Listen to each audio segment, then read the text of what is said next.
UP सरकार के cabinet मंत्री ओम प्रकाश राजभर ने अनादि टीवी से एक खास बातचीत की। इस दौरान उन्होंने महाकुंभ पर विपक्ष की ओर से उठाए गए सवालों पर तीखा प्रहार किया। विधानसभा में आज बजट सत्र के दूसरे दिन दो मुद्दों की ज्यादा चर्चा रही। एक विधायकों का ब्रज अवधि और भोजपुरी में भाषण और दूसरा महाकुंभ पर चर्चा। और दोनों मुद्दों पर बातचीत करने के लिए उत्तर प्रदेश सरकार के कैबिनेट मंत्री और सुभाषपा के राष्ट्रीय अध्यक्ष ओम प्रकाश राजभर जी हमारे साथ हैं। ये बताइए, कल भाषा को लेकर राजनीति हुई, आज कोई अवधि में बोला, कोई ब्रज में बोला, कोई भोजपुरी में बोला। ये भाषा पर जो सियासत है, क्या अब इस पर ब्रेक लगना चाहिए? क्यों लगना चाहिए? अलग अलग, जैसे कहावत है, कोस कोस पर पानी और चार कोस पर बानी।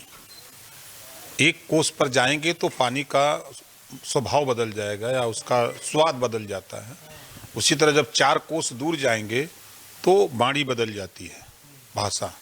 जैसे प्रदेश ही एक प्रदेश है, उत्तर प्रदेश, लेकिन यहाँ आप चले जाइए ब्रज में, वहाँ ब्रज भाषा है। आप बुंदेलखंड जाइए, वहाँ की अलग भाषा है। आप चले जाइए बलिया, भोजपुरी भाषा है।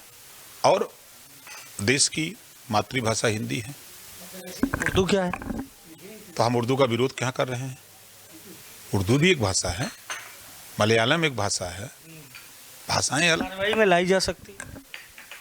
अब लोग चाहें तो आ सकती हैं। कौन चाहेगा, सरकार या विपक्ष?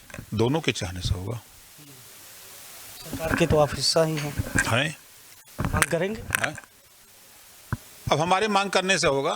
कहे नहीं, आप सहयोगी दल के कैबिनेट के हैं। ये बताइए, जो आज महाकुंभ पर चर्चा हुई, जिस तरह से समाजवादी पार्टी और कांग्रेस के नेता, विधानमंडल दल और नेताओं ने बातचीत की, बताया कि महाकुंभ में मौतों का आंकड़ा सरकार नहीं दे रही, तमाम विषयों पर सवाल खड़े किए। मुख्यमंत्री ने जवाब दिया।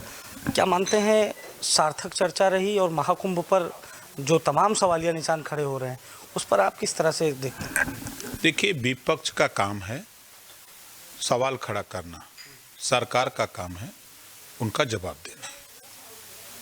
विपक्ष के पास अगर सही आंकड़ा है तो हम तो बार बार कह रहे हैं कि वो सभी आंकड़े इकट्ठा कर ले और प्रेस करके बता दे कि फला नाम है, फला गांव है, फला जिला है, फला प्रदेश है। आप संख्या 30 की बता रहे हो, हमारे पास संख्या इतनी है, तो उसका वेरिफिकेशन करा लिया जाए, जांच करा लिया जाए। अगर वो वास्तव में सही है तो मान लिया जाएगा। और खाली जबान से कह देना, मौखिक कहने से तो कोई मानेगा नहीं। कल यूपी के इतिहास का सबसे बड़ा बजट पेश किया जाएगा, उसके पहले कैबिनेट की बैठक है।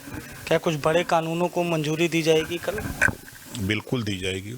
जो अब तक का बजट होगा, जो कल बजट आ रहा है, अब तक का सबसे बड़ा बजट होगा, पहली चीज। और सभी वर्गों के विकास के हित में, विकास के लिए सबके हित को देखते हुए वो बजट आ रहा है। और जो विकास की गति है उसमें और बेहतर गति लाने के लिए ये बजट आ रहा है। विकास में और बेहतर गति देगा कल पेश होने वाला बजट। और आज जिस तरह से तमाम मुद्दों पर चर्चा हुई, उन मुद्दों पर ओम प्रकाश राजभर ने अनादि टीवी से बातचीत की। सहयोगी शिवांशु के साथ अभिषेक शर्मा, अनादि टीवी, लखनऊ।